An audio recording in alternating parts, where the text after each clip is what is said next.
Hi, everyone, and welcome to Practice Growth HQ. Now, today we're going to talk about interdisciplinary marketing magic. What on earth are you talking about, Angus? It's the idea is that we're learning from the different disciplines of healthcare, and we've got the perfect person to be talking about this because here's the reality. Often the innovation comes from outside our own space. And so my guest today, who's Cebron Walker, is the CEO of Walker Creative.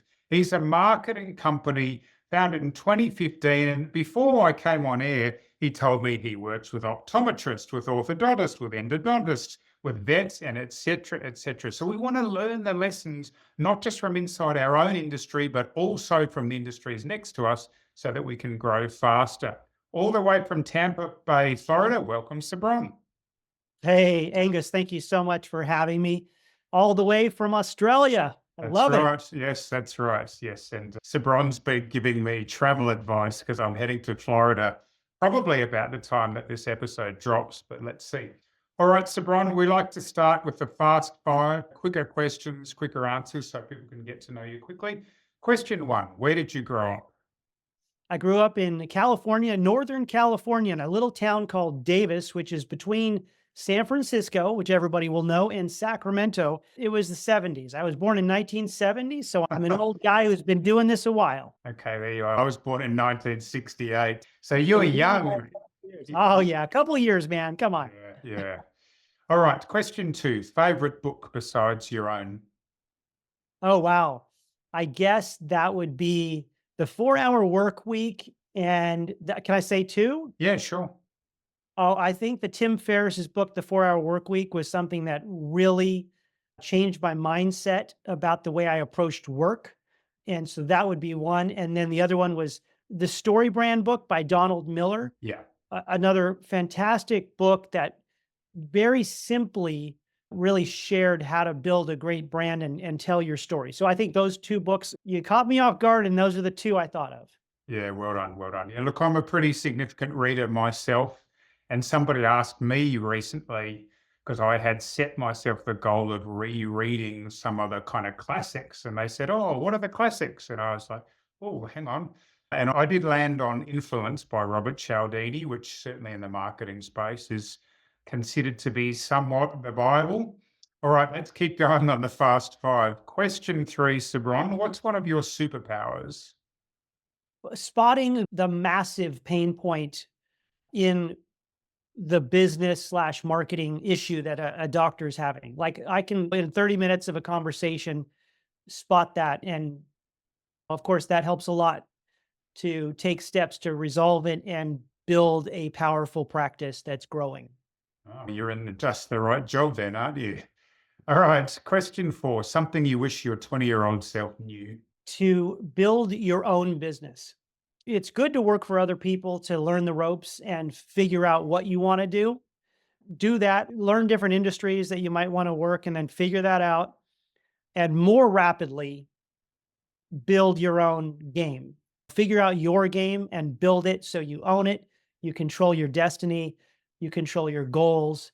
And through that, you're able to help as many people as you can possibly touch. And in this day and age, there's a huge ways to do that. Absolutely. And finally, question five, something you're grateful for. My children. All right. Well done. Thanks, Sabron. We've got a bit of a sense of your background. You've got an organization called Walker Creative, which is named presumably after your surname. Creative with a K, just in case. It's almost an onomatopoeia, isn't it? We claim to be creative in the way we spell out. The name of the business is creative as well. Our topic for today is this interdisciplinary marketing magic, because I've always taken the view that we can learn a lot, not just from our industry, but also neighboring industries. And in many ways, if you look at where innovation comes from, it's often completely outside your field. So with that in mind, Sabron, like you, as I mentioned in the intro, you are working with a whole bunch of healthcare professionals in the US. Let's start with the things that are common between them. A common between them is so many have not really embraced building a presence digitally, a brand that is optimized and established for a foundation that you can grow from. We get into conversations. I do webinars and marketing workshops and live talks with a lot of doctors every month. I'm talking to doctors, whether virtually or in real time. There's little nuances to it all, but how do I get a digital presence that's done right to stand out from the competition? And I find that everybody has something they're not doing right or really haven't gotten there at all. I had a conversation literally just yesterday with a dentist in Idaho who, excuse me, in Utah, northern Utah, and they were going through all the things they were doing, and it was all the stuff they were taught to do in school about good marketing for dental practice that applied 25 years ago. Oh, The schools have not really brought everything to now to 2025. And so he's doing these things which are fine for local PR, taking gift baskets to the local dentist and creating connections and going to events and stuff like that, but missing all the actually really important things you need because 92% of your new patients are going to be looking for you on these devices we all have in yeah. our pocket. Yes, yes, yes. Okay, interesting. Yes, a really dynamic space. I think probably for Cebron and me, that's part of what we love about it is that it is always changing. At times, it can be hard to know what the road ahead is. Now, look, there's two things that I wrote down that you said, and that would be true for every healthcare professional listening to this. The first you spoke about brand, and the second about standing out from the competition. And I've seen the data that in healthcare in Australia, in every single branch, virtually apart from the most specialized specialist, the levels of competition are increasing quite dramatically. In dentistry, the number of practicing dentists is growing about 2.5 times faster than the population is growing in Australia.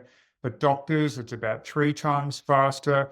For physical therapists, physios, as we call them in Australia, it's about 5 times faster. Like it's on and on. And I'm pretty sure the US data is the same.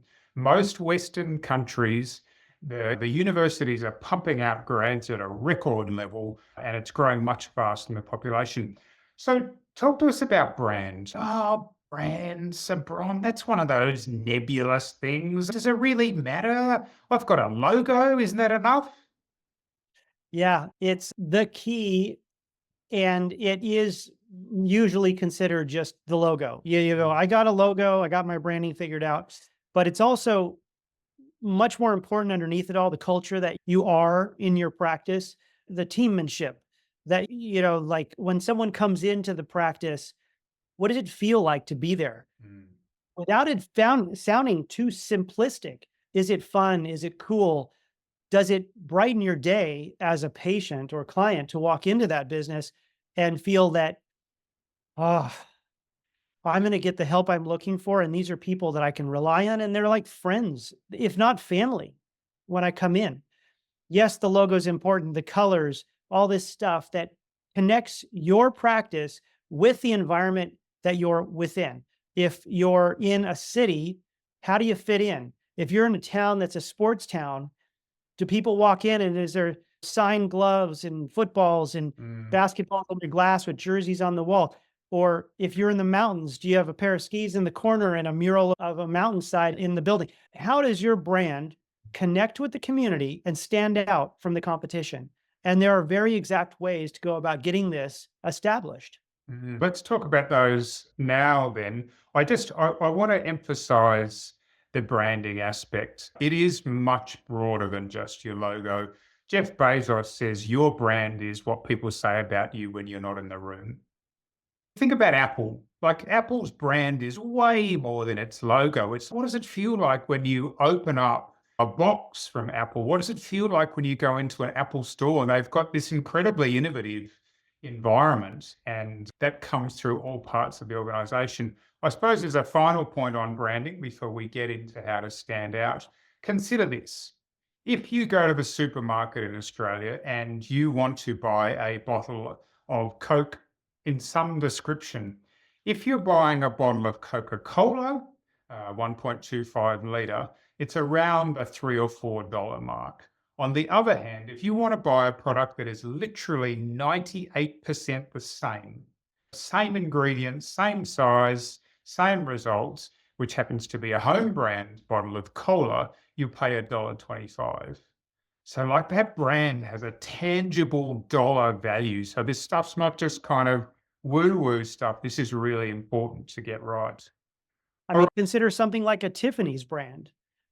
A diamond, I'm sure there's plenty of beautifully well cut diamonds out there, but if it's Tiffany's, you're paying top dollar. Yeah, I think one of my favorite branding stories, Cebron, was the gold bars. And the South Africans figured out that if they could put some branding on a gold bar, that they could actually sell it for more. And if ever there was an example of a commodity, that's gold. Like gold is gold. It's either 24 karat Politics, gold, whoa.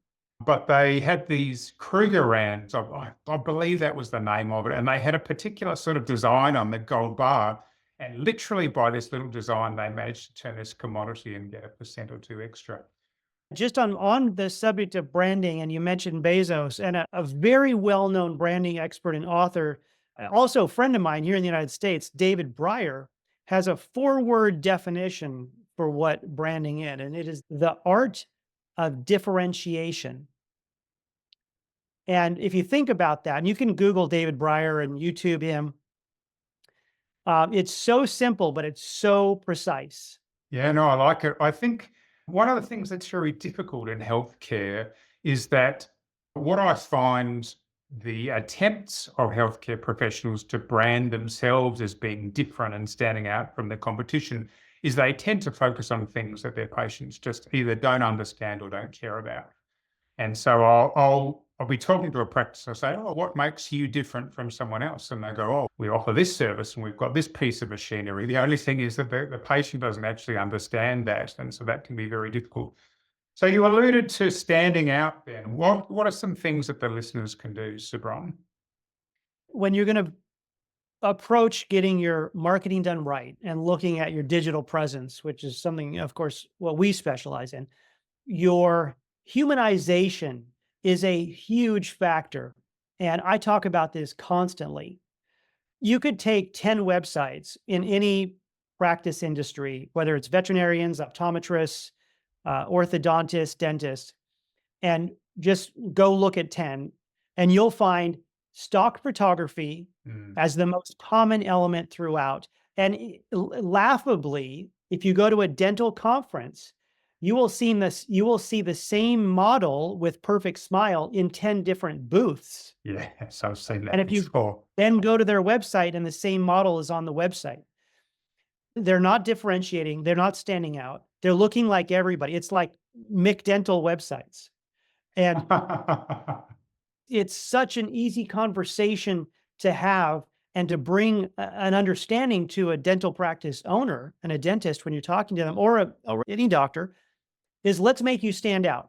We're going to come in, we're going to do photography, we're going to do videos, and we're going to build you a website that's your website that differentiates you, shares the culture within your practice by instantaneously. It takes a 50th of a second when someone arrives to your website to decide if they like you or they don't like you, or if they're going to Mm, go to the competition. mm, So we want to create an instant impression when they arrive to the website that they have trust for you, that they have an affinity for you, that you are probably the practice for them or their family or their pet. And that's the big factor that we apply when we come in to work with a practice is humanization. I like that because I think what we want in the mind's eye of our patients is that they mentally go, literally, my wife went to the dentist this morning. Now, I've lived in the town that I'm in for about 3 years. Maybe under cross examination, I could pick the name of the practice off a multiple choice list. And I say maybe. But see, the conversation I had with my wife was, "Oh, who did you see today?" "I went and saw Becky." Like that, it's that humanization, it's that personal connection. It's the name of the business. Certainly for smaller businesses, you don't have a deep connection with the name of the practice, but Yeah. hopefully you're building these connections with the people. And as I say, the conversation was all about the individual there rather than the name. Yeah. Now we've spoken about humanization and this concept of interdisciplinary marketing. You've got the benefits, Sabron, of dealing with, you've mentioned some of the different practices that you deal with. What are some of the quirks that you've noticed in one channel from another? I would say that's hard to say because so many practice owners, when they come to me for help, do have similar issues, just maybe different industries, Mm, but you know, certainly some have no idea how to do social media. Feel like social media is the reason for their failures and not getting new leads. And that might play a factor, but it's certainly not the biggest factor. mm, And then you have some practices which are just doing fantastic on social media and have figured out to do really fun little videos and engage with their audience and include their patients in the stuff.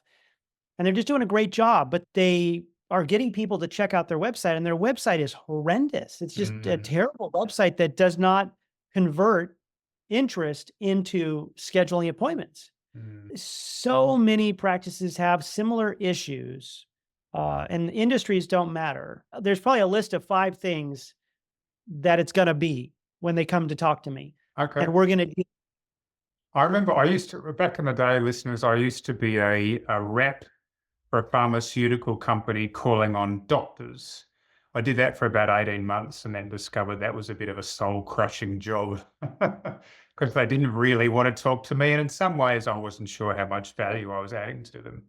But I remember a doctor saying to me that and this was a general practitioner, and he said, and this guy I assume is a similar age to me, been at it for decades, and he said to me, within 30 seconds of most patients walking in the room, I can tell what's wrong with them, most of them. I thought that was a really interesting observation. Look, I wanted to go back to my question for a second, and then we're going to talk about the 5 problems. The one area that I do see a difference between the different professions would be the level of engagement of the community with them. Now, you've mentioned vet, for example. I worked in the vet industry at one point, and the level of interest in people's pets is off the charts. I went to a presentation from a guy who was the CEO of the biggest pet chain store, big box store in Australia called Pet Barn. And this guy was out of grocery. So he'd worked at a grocery, he was like the CEO of Woolworths. So he was very senior in Woolworths. And then he became the CEO of Pet Barn. A Pet Barn in Australia, I don't know, it's probably got 150, 200 stores. It's big box, it's people love their pets. And he said something I found fascinating. He said, from a social media point of view and just generally engaging with people, when we tried to engage them on the topic of grocery, there was about a 2% interest. But when I moved across to Pet Barn and I tried to engage them in the level of pets, there was about a 98% interest. Like most people are, they absolutely love their pets. And so therefore, from a marketing point of view, that is one thing that we can be cognizant of. When you look at each of the other professions, I hate to say this because I've got a lot of friends who are dentists. Dentist is probably down the bottom. It's not that we don't want beautiful smiles. It's that unfortunately for many people, going to the dentist is associated with pain. And so their level of engagement there might be quite different. What that does mean is if you know what that engagement is, I'd say physio is probably in the middle somewhere. Doctor's probably not bad. Most people are quite interested in health. We had a media expert on the show previously, and she said that health is always newsworthy. But I just yeah. make the observation, like, know thyself, know your industry, because if you're thinking in dear dentist that your patients are going to be fascinated with everything to do with dentistry, they're probably not, because they probably don't really want to think about it. But if you can talk about being healthier and healthier, happier smiles, then that's the way to go. I would say I would 100% agree with you. And certainly our veterinarians, when they get a hang of the social media and realize that pet owners want to celebritize their pets, they love their animals. And if you want to feature their pets, pet of the week, and have their pets in the social media, they adore that. And so veterinarians can have an incredibly large social media presence with lots of engagement. I see some huge things going on with that. But even dentists, when you start to realize your sort of superpower where the dentist has really good connections with its patient with their patients. And I have a client in Nashville who's a dentist, and he has a 100-year-old patient who comes in, and he has 2-year-old patients who come in, and there's wonderful photos of both.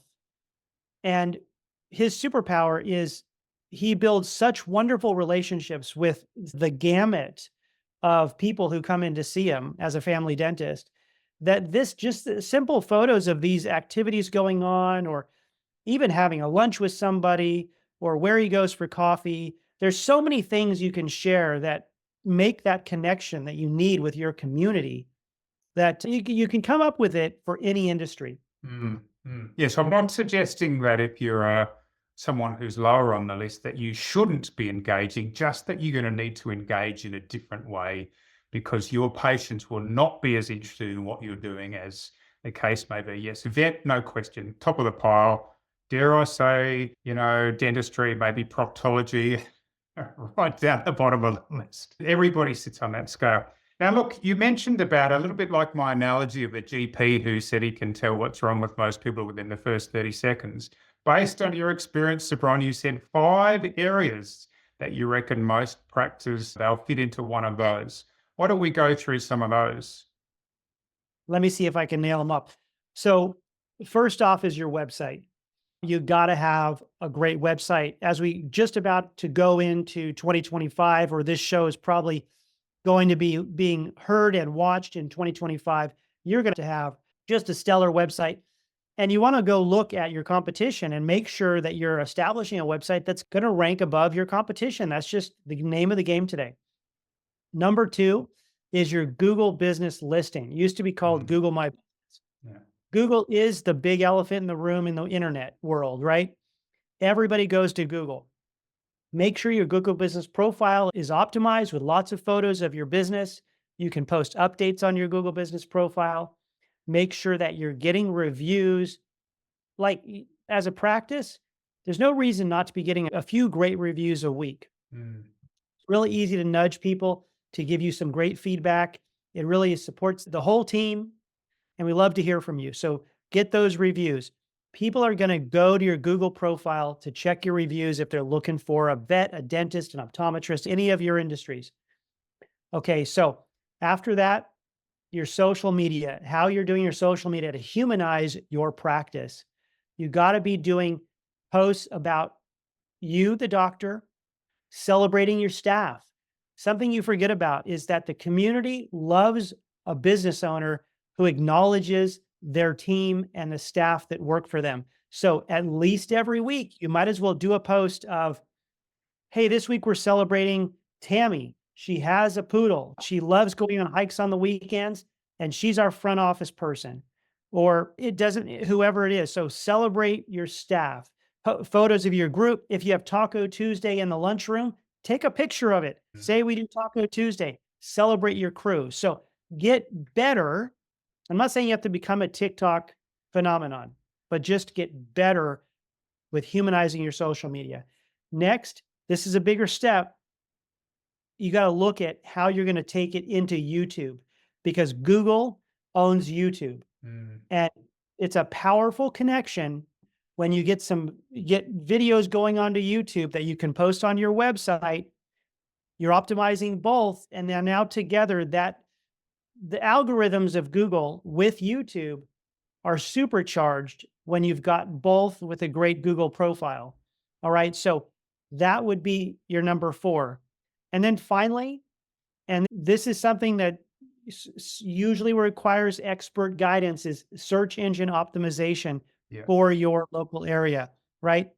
I would say that maybe a number six, if you need to really drive for more leads and scheduling, is advertising. But Mm, we don't need to talk about advertising is advertising. You mm. can hire someone or you can do Google ads, but those five I would talk about.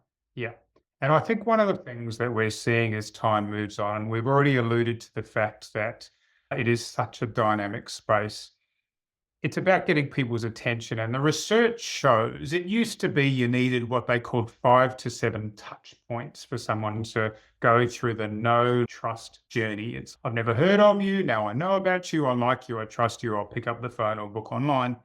The latest data, I'm seeing numbers like 10 to 20 touch points.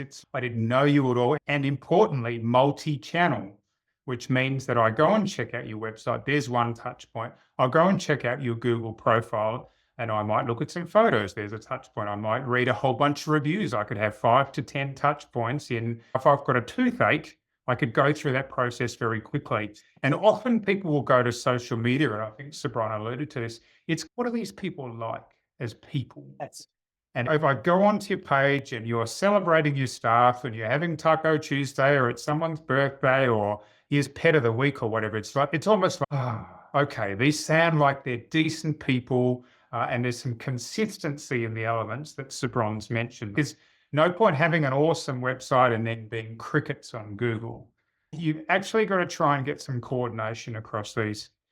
Now, Cebron, as we move to, unfortunately, we're running out of time. You said something earlier that I thought was really interesting, which is that you said that kind of personality of the brand. It's like I walk into the practice and they've got the basketball or they've got the skis or whatever. It's that little bit of personality there. Or standing out from the competition, what are some of the things that you've seen over the years that you thought this worked well?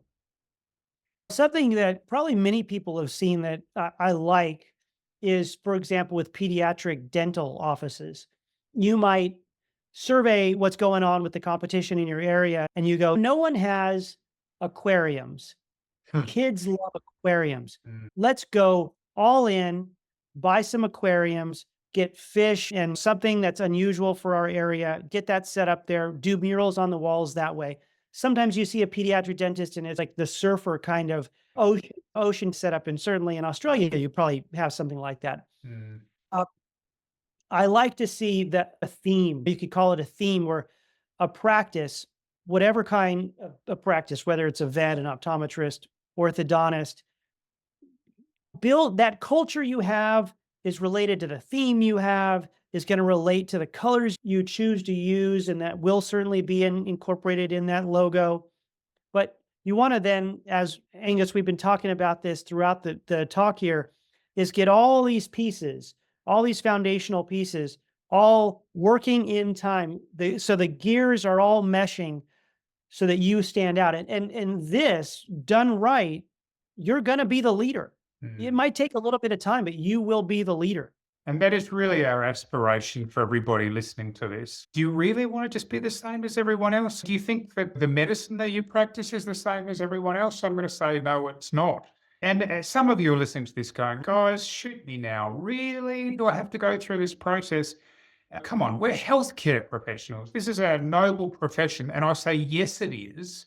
The challenge is that your patients have got no objective way of knowing whether you're a better doctor, dentist, physio than the one next door. That's the reality. There's no way of knowing. Is your dentistry a little bit better than the patient won't know. And so they take their cues from other things, which is Yeah. why this stuff's so important. So, Brian, you've delivered a lot today. You've got some really interesting ideas and the importance of getting that brand right and standing out from the competition. If people want to get in touch or learn more, what should they do? They can certainly look at our website, Walker Creative, and creative is with a K, so walkercreative.com. You could even, my name, Cebron Walker, Cebron Walker. And if you Google me, you'll find the website, you'll find our YouTube channel. We have a lot of videos out there or on social media, but yeah, reach out to us through our website. I'm giving workshops just about every single month. Join us. Let's get trained about how to do this to help your practice grow and just be a leader. And if you want to work with us, let's do it. Absolutely. All right. Thanks, Cebron. I really appreciate your time. Thank you, Angus. It's been great being with you tonight. All right, everyone, we've covered a lot there, haven't we? If you were to go and read the transcript, there's probably 10 things you could potentially action. But as I say every week, knowledge is not power. It's applied knowledge that's power. What's the one thing you can do as a result of what you heard today? Finally, if you got some value from our show today, then why don't you head to where you're listening to this show and leave us a lovely review to give us the encouragement to bring you more great content every week on Practice Growth HQ.